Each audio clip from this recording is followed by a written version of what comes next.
Bleav in Everything Auburn is brought to you by our friends at Melon. And if you need an example, look no further than my co-host J Cam, who is rocking their hat, which first instinct, you're going to notice the durability of these. They are built to last 5 times longer than any other hat because of their antimicrobial properties so that sweat and water doesn't break down the hat. No sweat stains, no smell. If you need to wash it, they go right back to their shape. They've really thought of everything with these hats. They're super comfortable, and you can really feel the difference in the materials that they use. They also, this is probably my favorite part, they have different shape options to match everyone's style, everyone's face shape, because not everyone wants the exact same shape hat. So you can go on their website, and they have a fit finder so they can break down what size and shape is going to suit you best. They are snapback, but they offer small, classic, and extra large to fit every size head. Now, they rarely offer discounts, so if you want to try one out, now is the time to do it. You can head over to melon.com/Auburn. That is spelled MELIN, and you can use code Auburn, and they're going to give you 30% off your purchase. That code is only good for 30 days, so you want to go ahead and get on it. It's a great time to buy your Father's Day present if you haven't done that already. So again, melon.com/Auburn, promo code Auburn for 30% off. Now, Taylor have just gone through the whole background and ad. Okay. Now you got to add to that. The reason you want that kind of hat because the snapback fits all the heads. All the big heads. Yeah, right. Because, back in the day, fitted cap was the thing. Remember that? Remember the fitted cap was the thing? Like, you can go to the store, you get a half size or a 4 for 3/4. And as you buy the hat, your head just keeps getting bigger and bigger as you continue to grow. And you can't wear that hat that you spent $32 for. That's upsetting. That's upsetting. So then, so then I started wearing the truck driver snapback hats. If you found your favorite, you never had to worry about getting rid of it. Totally. So. No, I think it's genius. And if you want to give it a try, and you get a discount. So now's the time to do it. We are also brought to you by Bet Online, your #1 source for all summer sports this season. We're talking MLB, golf, NBA, NHL playoff stats, all of them. All the latest stats, news, and scores available to follow your favorite teams and get the latest odds and lines, including the latest team matchups, player props, and odds on pretty much every sport out there, like I just said. So head to the website today or use your mobile device to get in on the action. Bet Online, where the game starts. War Damn Eagle, everyone. Welcome in. I'm Taylor Davis. He's Jason Campbell. And this is another episode of Bleav in Everything Auburn. We're so excited that you have joined us today. Quick little catch up with my main man, J Cam. And then we have a very exciting guest that we are going to be bringing in for the second half of this episode. Auburn running back Jeremiah Cobb. We're so pumped to get to talk to him. I actually was talking to him before we recorded. I had not spoken just one-on-one with him thus far, even though I've covered the games at Auburn and done plenty player interviews. I hadn't talked to him, and it's not because the kid doesn't have it, because he certainly does. Yeah. It just hadn't been that breakout time for him yet, but I suspect it's coming. So a lot of great insight from Jeremiah, and we'll get to know him a little bit better ahead of his sophomore campaign. So you want to stick around for that. J Cam is here. A little sleepy, a little groggy, but even a tough dad night can't keep him down from this podcast. So what's up, J Cam? You're also rocking another really cool shirt that I'm jealous of, but add it to the list. Yeah. It's Under Armour, though, so you won't be wearing it much longer. Hey, I don't get paid by Under Armour or Nike. So I'm wearing whatever shirt. I'll wear whatever someone sends me. Now, if Under Armour and Nike want to come and, Nike, if you want to come and redo my deal from back in the day. And there you go. I put it to the side. I'm on your side. Just send me some orange, blue, and navy shoes and white to the crib, I like it. Yeah, to the crib. And then send Taylor a pair. Got to have her have a pair, She rocks the sidelines, so sure she can represent. So Nike, if you hear us, hey, holla at your boy. It's great advertisement. Either way you go. What size shoe are you? So I wear a size 14. Now that's a big old foot. Yeah, my shoes are hard to find in stores. I bet. Especially in the Atlanta area. Like there's a lot of former retired athletes to live here, so you Mm, don't get them right then. Like you're just so I got these SOL. other shoe stores that I got. I'm not Mhm. gonna say them on the Yeah, podcast. don't put them on blast. Yeah, no, but you can go to, and it's all about connections. It's about who you know, not what you know. Sometimes, you know what I'm saying. So That's true. and there's a lot of things been happening in around sports, and everyone saw a couple weeks ago though. I posted on my IG page closest to the pin on a par 3 that was I about saw that. 185 yards out. Yep. And all about to, oh, how did you do it? You didn't do this. So you get to the end of the tournament, they hand out the award. I get the award. I'm just waving at everybody. Hey, Yeah. Thank you. No out. big deal. Yeah, no big deal. That's what I do. Part 3, wow. Yeah. So I get up there and everybody's questioning. So I just said, you know what? I got video because my guy Big Steve was sitting in the golf cart watching and videoing. So I just went and posted my video on IG. Yeah. Showing the closest to the pin, shot. As you should. Yeah. So all the haters could hate. And, yeah. Speaking of golf, a video went pretty viral from the Regions tournament last week. I think it was like the PGA account put a video comparing the swings of a few head coaches. It was Nick Saban, Kalen DeBoer, Kirby Smart, and Hugh Freeze. And it got a lot of attention because Hugh's swing is one of the craziest things I have ever seen. Did you see this video? I haven't seen the video, but I know a lot of people play golf with him. They say he's a really good golfer, though. Even 100%. Yeah, even with that swing. I mean, it looks like he hits the freaking crap out of it, but people, even Smiley Kaufman, do you know who he is? The pro golfer who he played at LSU. He took freeze frames of the video. Freeze frame, creative. But he took still shots of the video of Hugh's club because it changes direction multiple times, like mid-swing. That thing gets a full roundhouse smack to the ball, but it looks like he hits the crap out of it. And I saw a couple people in the comments, like other assistant coaches and stuff, being like, anyone hating on Hugh's swing, he would be in your wallet if you played him. Like it works for him, but it's the craziest swing I've ever seen. See, that's the problem. See, sometimes you can be your own, like you can be a really good golfer to yourself. Yeah. And you get caught up watching these guys on TV, the pros and everything. Trying and to just duplicate. Yeah, you want to get a golf coach. You want to go see, can this guy help you swing to shoot in the 60s and the 70s? It ain't happening. So you're not shooting the 60s, 70s. These guys are pros for a reason. Yeah. So you're breaking 90s and mid 80s and low 80s. And, if you're golfing 3 days a week, you're doing really good. So, these guys, man, golf really comes down to putting. And I've seen some ugly golf swings, but it gets there. True. But the guys that win the most are the 60-year-olds I play with, the 70-year-old I play with, because they can put. Like they know all the little lines of putting, the stance, and some people hold it up over one eye. Some people put their legs and square down here and see, okay, which way is it tilting? Like it's all these different parameters that you learn, and you just try to implement all these things. And finally you get to a point you say, you know what?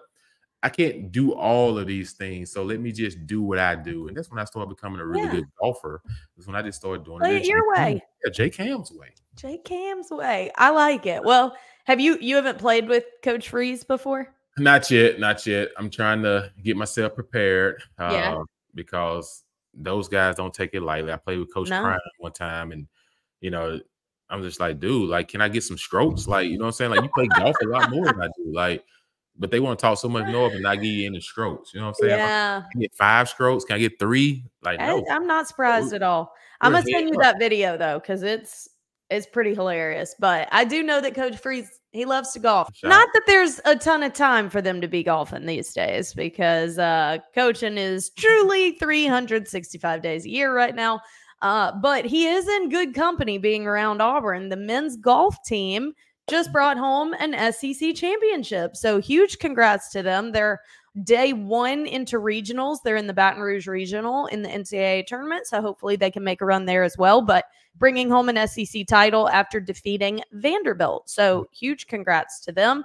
We also begin regionals for Auburn softball. They are at the Tallahassee Regional this week. So maybe they can go on a run as well. Sports continues, but school is out.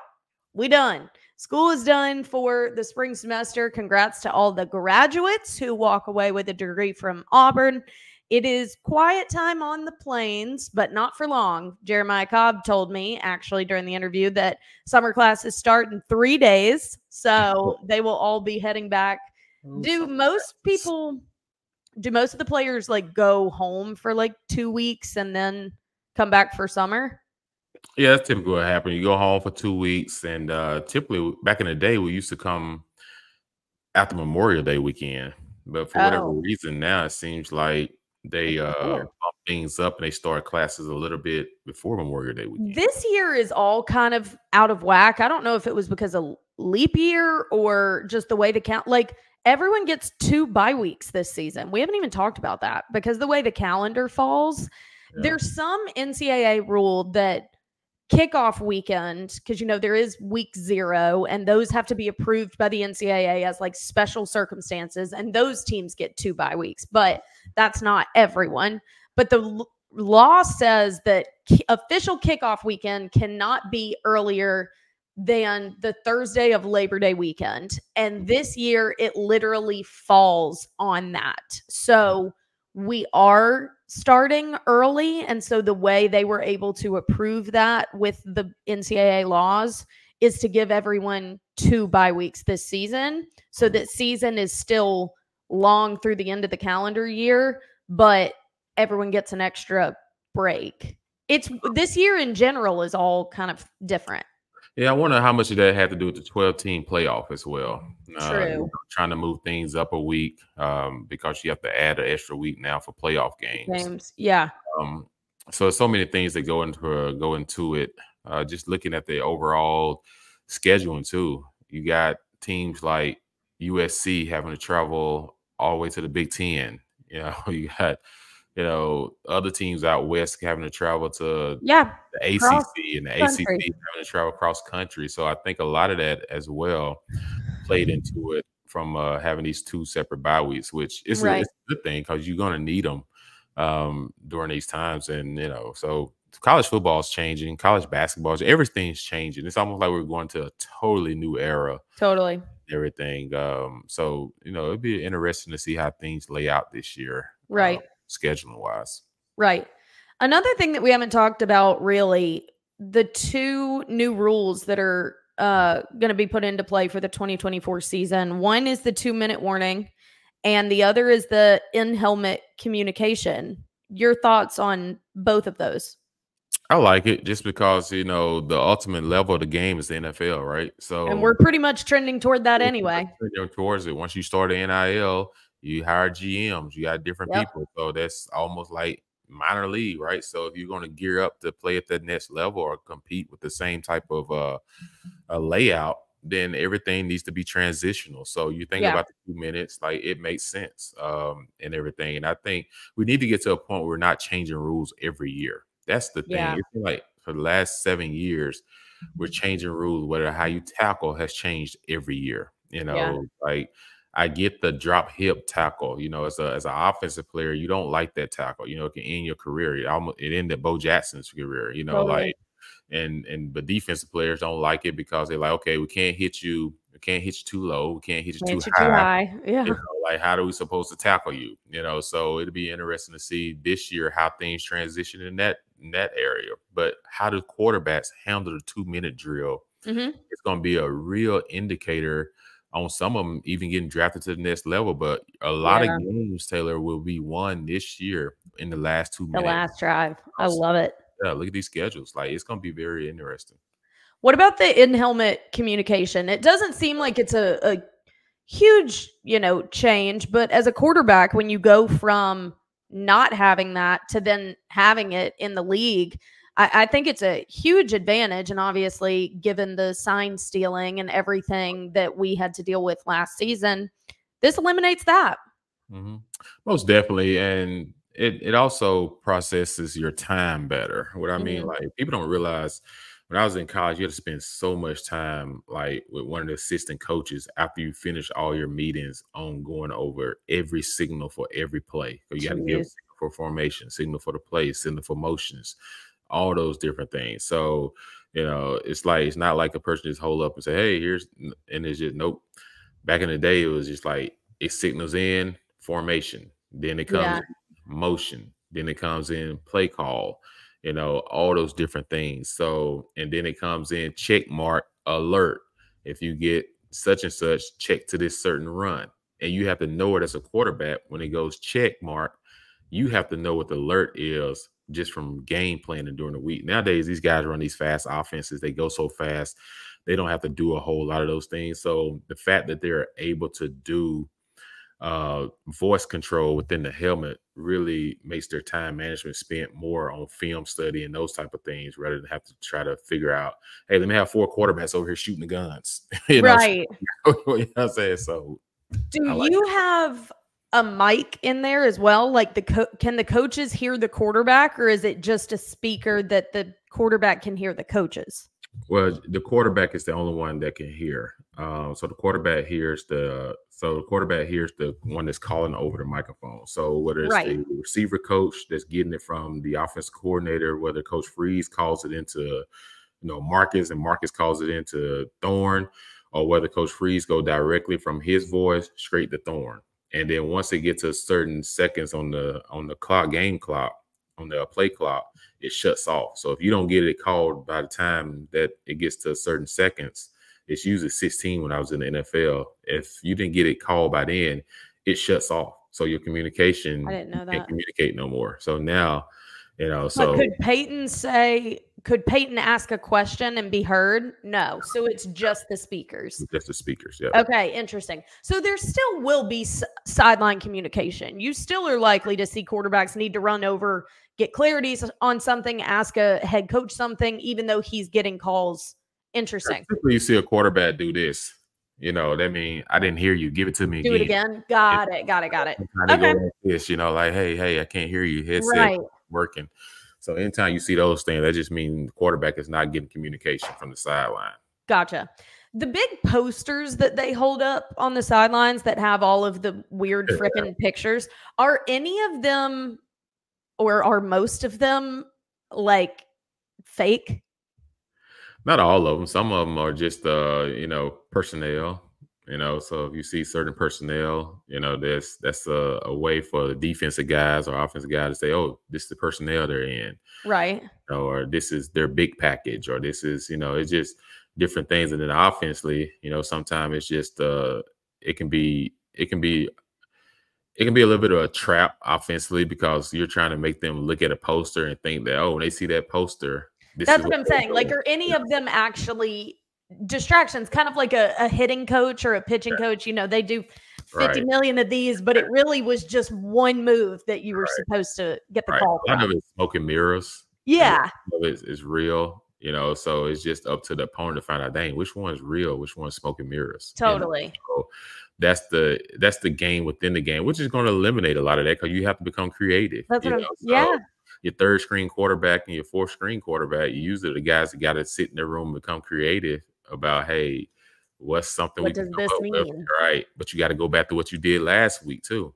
So you got to compare to make it look similar. So there's a lot of chess matches that goes on within the game. But now I doubt we see a lot of those signs, just because of the end game, because not just the quarterback, the linebacker now gets it from the defense coordinator. So your Mike linebacker, or whoever they tag as the guy that they want to be the communicator, he gets called in the huddle, so he's able to pass out the defense, which works better for defenses, because offenses go so fast.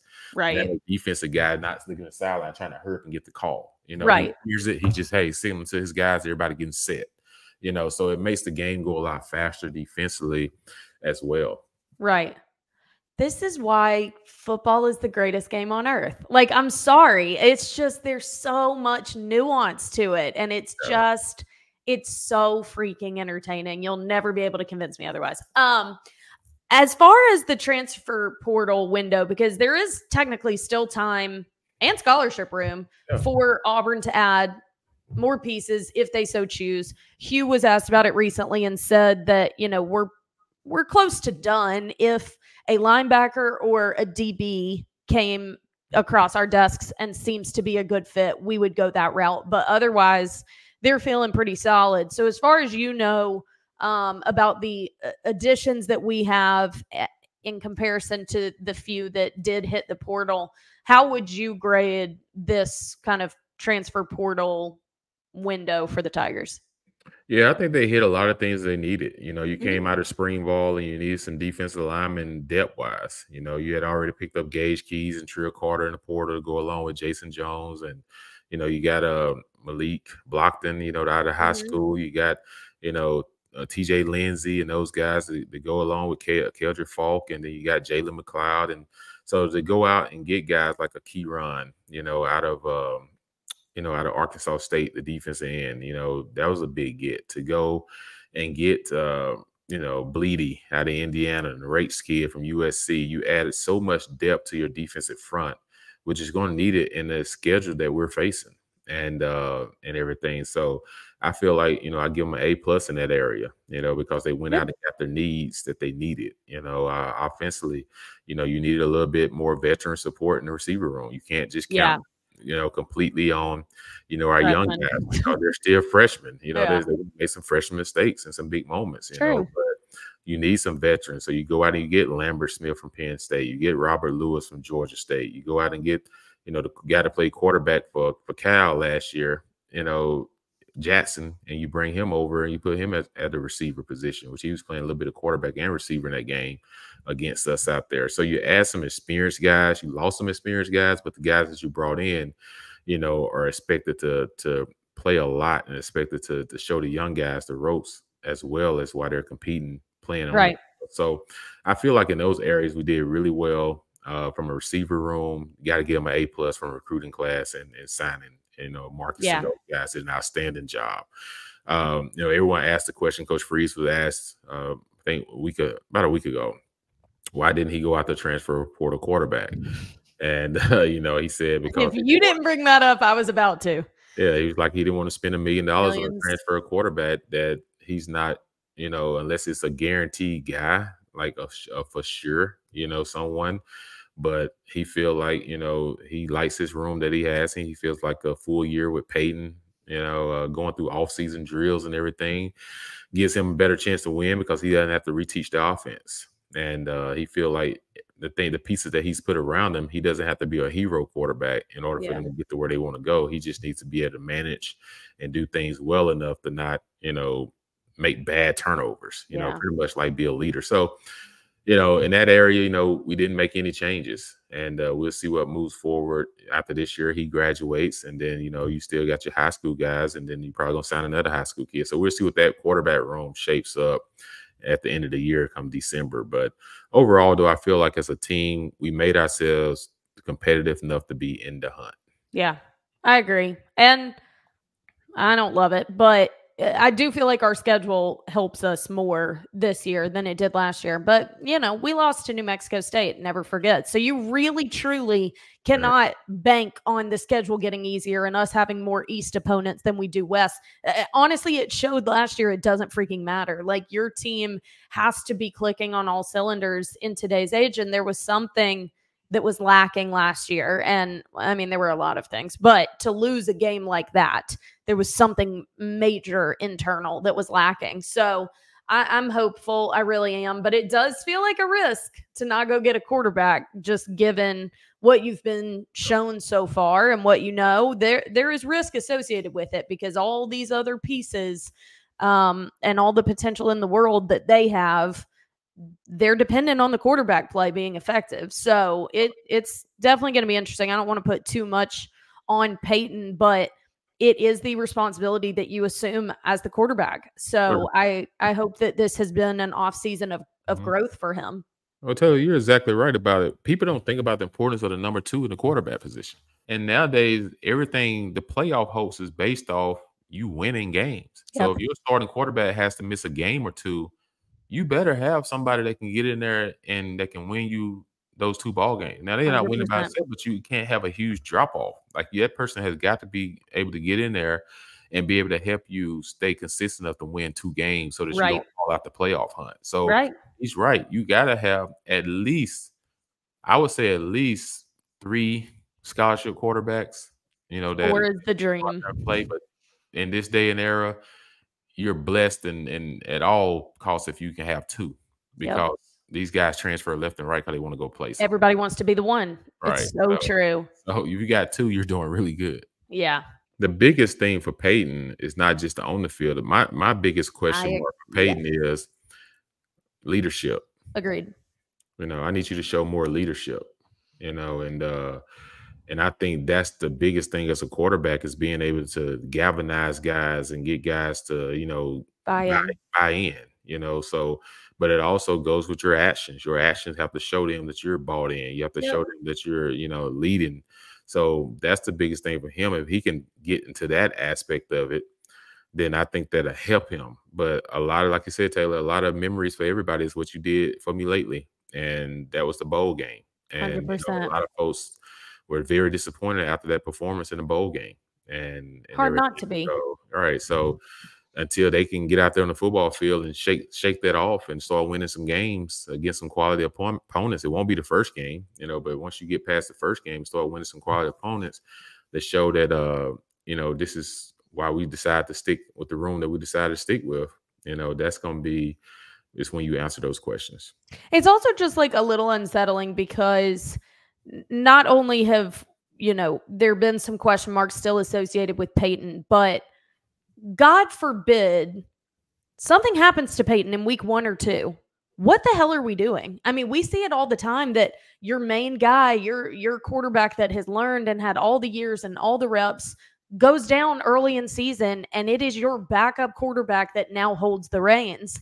And I'm not sure that we have a very clear 2. So like, if we're not totally certain about Peyton, that's one thing. But the reality of like I did Georgia's spring game, and Kirby said, I feel best when I have 4 scholarship quarterbacks that I feel totally confident in putting in there. 4. Yeah. Who's even our 2 right now? Yeah, that's the thing. Like Holden's been here for going on 3 years now. So you would hope that he could be a guy that could step in, but he didn't show it, even in A-Day. And then even in A-Day, he struggled. So for me, the guy would be Hank Brown, because Hank showed it in the bowl game. He also showed it in the spring game, tossing that long past Cam Coleman down there. It kind of got the crowd electric. It kind of was the highlight of the spring game that kind of got things going a little bit. So, I would probably have to think that Hank would be the person that would step in. And look, I'm confident in this kid because, I saw him stand back there in the bowl game. And I know the circumstances were a little different, but just watching the ball come out of his hand, watching his decision and preciseness, he wasn't like he was hesitant, getting back there and just letting it go. And kind of saw the same thing a little bit in the spring. So, sometimes, you can find a little diamond in the rough that you wasn't even kind of expecting. So, could Hank be that person and everything? So, I definitely think if something was to happen to Peyton, he would probably have to be the guy for me. I agree. It will be very interesting. We are getting closer and closer and closer. It really will be here before we know it. Media days will be here before we know it. That always happens in July, SEC media days. So we'll get some insight here in a couple months. So plenty to keep track on. We are going to get to our interview with Jeremiah Cobb. Quick little housekeeping. There will be no episode next week because your girl's heading to the Bahamas, and I'm not even apologizing for it. I'm so excited. Oh, I say, it must be nice. It must be nice to be able to go to the Bahamas and sit beside a pool and just look at that great ocean view and, and have your little, whatever you want to call it, Mai Tai, whatever it is. Probably a daiquiri. Yeah, have your little daiquiri. Yeah. Alcohol-free daiquiri. Oh, right, of course. And then, have your couple cookies and prop your feet up, and who knows? Just relax. Taylor might meet Mr. Right over. Put it out there from your mouth to God's ears. Maybe it'll happen in the Bahamas. I'll keep y'all posted. But nonetheless, this episode will keep y'all entertained for the next couple of weeks, and then we'll be back. I guess that'll be the week after Memorial Day that we'll be back and get you caught up on whatever in the world's going on. We never know either, but you want to make sure that you're subscribed so that you get a notification every time we release an episode. And hope you enjoyed this interview with Jeremiah Cobb. Seems like such a great kid, and we're lucky to have him. So without further ado, here's the interview. You know him, you love him. Everyone welcome running back Jeremiah Cobb. War Eagle, thank you so much for coming on to the show. We have so much to talk to you about, but let's just kind of start off with the obvious. You have certainly gotten acclimated pretty quickly to your time at Auburn, but you learned so much in your first year, 2 years in college ball. So where you are now because of your early experiences in college ball, what kind of a player do you think you've already grown into? Definitely, I've learned a lot Yeah. this first year, definitely, and I definitely think I've grown into a better team player. Just Okay. playing for the team, doing anything the team needs, and that's what I feel like I've grown in. So, yeah. Love it. Jeremiah, you're one of the fastest guys on the team and everything. Go fastest. So The fastest. You say you the fastest. Who would be your main competition if we had a race? I would say JC Hart. He's in my class. He's probably actually the fastest on the team, to be honest. So Okay. yeah, he can move. Yeah. Well, that's interesting because there was a rumor on Twitter a few weeks. You're shaking your head. You know exactly what I'm talking about. There was a rumor on Twitter a few weeks ago that the backs had just a straightaway speed competition and that Jarquez won. Can you confirm or deny that rumor? Well, let me tell you, I definitely won the race because let's see who was all in there. Peyton Thorne, Hank Brown. There was a couple players in there, and that they said I won the races. They all said that. So okay, yeah. So my thing is, I think if you won the race, that means you had to come across the line first. But most people were saying the eyes test said Jarquez came across the line first. False. No. I just need some video because the eye in the sky doesn't lie. We just need some video. Well, I wanted to go see the cameras to the indoor facility, but they didn't have them running. So yeah, next time. Yeah. All right. Well, obviously, we have been talking a lot about what we were able to take away from spring ball that just wrapped up a few weeks ago. And you told me that summer classes are a few days away from starting. So you'll have summer workouts and then we get into fall camp.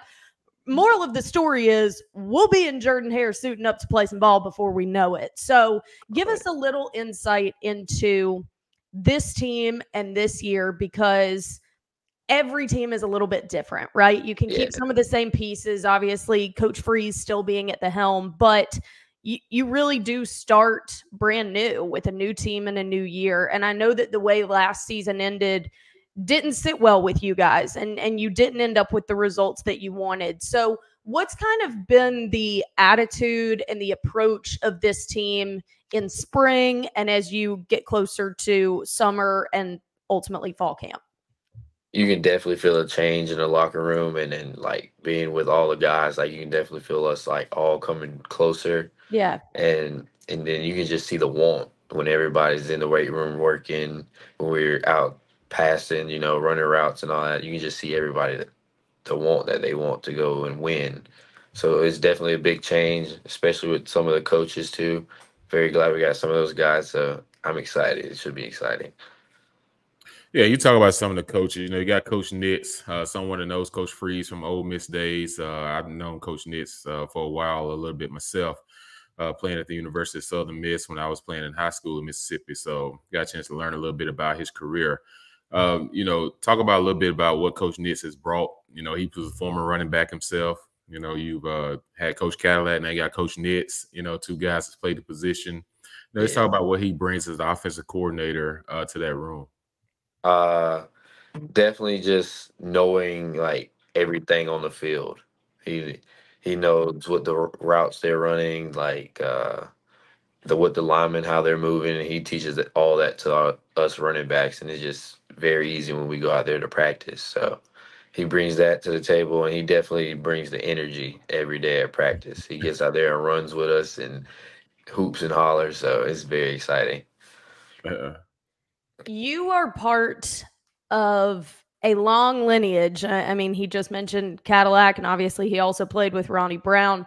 You're part of a long lineage of really impressive running backs at Auburn, and a lot of guys that have come before you.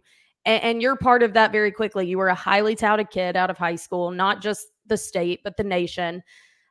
How much pride do you take in being a part of that, but also kind of creating your own path and your own brand during your time at Auburn? Uh, Definitely, there was a lot of great, as they call all reuse, like Georgia, all those schools I could have went to, Yeah, but I just like looking back at Auburn, it's the place where running backs go and they succeed. So I wanted to be one of those guys, and I want to be one of those guys that people remember. Like, totally. yeah, looking back and be like, oh, Jeremiah Cobb's the best running back at Auburn. That's the kind of guy I want to be. So yeah, definitely. I love that. Auburn's had some really, really good guys. I don't know if you know Joe Cribbs or had a chance to meet Joe Cribbs, but he's one of the, all-time running backs to come through Auburn, played in the NFL for a little bit of time and, had a real successful career in the NFL. And y'all about the same size. And I played golf with him, so he's a pretty good golfer. But, that's someone that you should pick his brain one day when you have opportunity to talk to him. But when you talk about Jeremiah, when you last year was your first year in the SEC, you got a chance to see the size, you got a chance to see the speed. What's the biggest thing that you learned from your first year that you be like, okay, this offseason, I got to do this so that I can be better for my second year?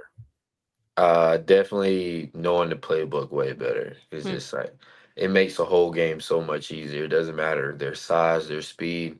If you know what you're doing and what all your other players are doing, it just changes the game completely. So definitely learn the playbook more, and then just probably pass protection. Being a guy that can protect the quarterback and still run the ball and catch out the backfield. So Like we've talked about, the running game at Auburn has kind of been a staple. But it feels as though, not jumping the gun or anything, but there is reason to believe this offense is going to have a bit more dimension this year because of these receivers that we're bringing in. We got a little glimpse of it in A-Day with Cam Coleman, and we know some of the other names that have yet to jump in. But knowing what you know about the pieces that are joining into this offense, what kind of excitement does that give you guys from a running back perspective? Because not that it'll take workload off of you guys, but it all feels like it could work a lot more effectively when you've got yeah, so many weapons at your disposal. yeah, definitely. I think bringing those guys in just opens up more things for the offense to do. Totally. Opens the run game up too, and just keeps every defense on their toes when you got players like that. So yeah, it should be exciting. We're all excited about it, and yeah, we can't wait. It'll be fun. Did you grow up an Auburn fan being from Montgomery? No, I grew up a No. Bama fan. Yeah. Did Wow. you? Yeah, I did. So was that kind of the goal, or it was your fandom was separate from where you wanted to play? No, it kind of was the goal at one Okay. point, and then I got invited to one of the Iron Bowls. I forgot what year it was, but I think Auburn lost, but I mean, it was just too like it was just like Electric. yes, it was crazy. So I changed my mind completely. So It didn't take much. And that drive from Montgomery to Auburn's a lot easier than Tuscaloosa. So oh yeah, I think definitely. you made the right decision, no doubt about it. So as far as this upcoming season, kind of continuing on the first question I asked you about how you've grown as a player through these early experiences, but now you get to apply it to more of a veteran season. You kind of know what you're up against. Do you have any specific individual goals for yourself, whether it's a stat or an accolade or anything that really has your focus this off season that, hey, once it's go time come August, I want to make sure that I individually improve this element of my game? Uh, Definitely. You know, the run game being, the guy you can put in any type of run, counter, outside run, in between tackles, and then with a passing game, being a part of that Okay. every chance I get, swing route here and there, wheel route, and just being, the guy that coach can go to in any play. So You feel good about your catchability? I'm gathering that from you. Yeah, I figured. Oh, yeah. He feels really good because anytime you got speed, and then you can catch, you like, just put me out here in open Let me space. go. Yeah. Let me go. Jeremiah's the type of guy that you can kind of put in the slot, utilize him in matchups and against linebackers and safeties because he's expected to win those one-on-one matchups. Yeah. I'm pretty sure that was a lot of things Coach Nitz and Coach Freeze going to have him doing a lot this year is, being more on the football field, especially because you're exceptional, athleticism. Just talk about, like we live in the world of NIL, which is a great thing for athletes now, but also in a locker room, how do you guys hold each other together without just, because it is a different world. I played in the NFL where everyone's used to getting checks and everything, but now it's a different world in college and everything. Like, how do you keep the team together just as like staying focused? You guys are 18 and 22-year-olds, some of you guys like fast cars, some of them like big trucks, some of them like, I don't want to spend no money. Some want to spend a lot of money, like how does the world work in the NIL space now in a college locker room? Well, I think our locker room does a great job of just, keeping the money like to themselves and then just, being a team. And it's all about football. But then, there's always those times where you talk about it. But when we talk about it, it's mostly like just like good information that they give us, really. That the older guys give us, like what to do with our money, invest in all that stuff. And like, send it back home to your parents. So it's never nothing bad about the money. So I think we do a great job with it, talking about that stuff. Good. Well, let's just do a couple rapid fire to close this one out because we love to do that around here. Favorite food spot in Auburn? Oh, gosh, probably Fusackley. Yeah. Okay. Interesting. Interesting. Okay. What kind of music you listen to before games? I listen to Rod Wave, only Rod Wave, nothing else. Interesting. Nothing else. Yeah. When did that start? That started way back in high school. Really? Yeah, all the time. Okay. Only thing I listen to. Interesting. I like it. Which game do you consider the biggest rival? The Iron Bowl, of course. Have to, right? Yeah. What's the second? Second, probably Georgia, probably. Yeah. I feel like that's starting to become a debate because of how close we are to the line. Oh, yeah. Definitely. And they moved the game up. I wish the game was still in November. Me too. Yeah, me too. I don't know. And I hate us not playing LSU this year. Also yeah, I hate that too, actually. Yeah. Yep. That was a fun game last year. We're all in agreement on that one. Always, like in years past, something weird always happens in that one. Yeah. So that's a shame to not have it. Best part of a home game day? Definitely the Tiger Walk and all the fans. Y'all all say that. I gotta walk through Tiger Walk one day because y'all love it. There you go. Tell ESPN to put you in Tiger Walk when you cover the game. Honestly, that'd be a fun report. I should do that. Teammate that gets you the most fired up on game day? Probably Damari. Something about Damari on game days. He's always excited. Yeah. I like it. I like it. And teammate that you would not want, probably going to be a defensive guy, that you are glad you don't have to face in a game. Who's just been a dog defensively? I would probably say Austin Keys. Okay. Because I go against him every day at practice. So I know game time's a little different for him. So, yeah. He's been around it a long time, so he knows what he's doing. That's for sure. Well, Jeremiah, so good chatting with you. I am so excited to see what else you do in your career. You've been off to a great start, but I have no doubt there's a lot more to come from you. So thank you so much for taking some time to chat with us. Best of luck this fall, and we look forward to cheering you on. War Eagle. Yeah, War Eagle. Thank y'all. Yeah, War Eagle. Appreciate you.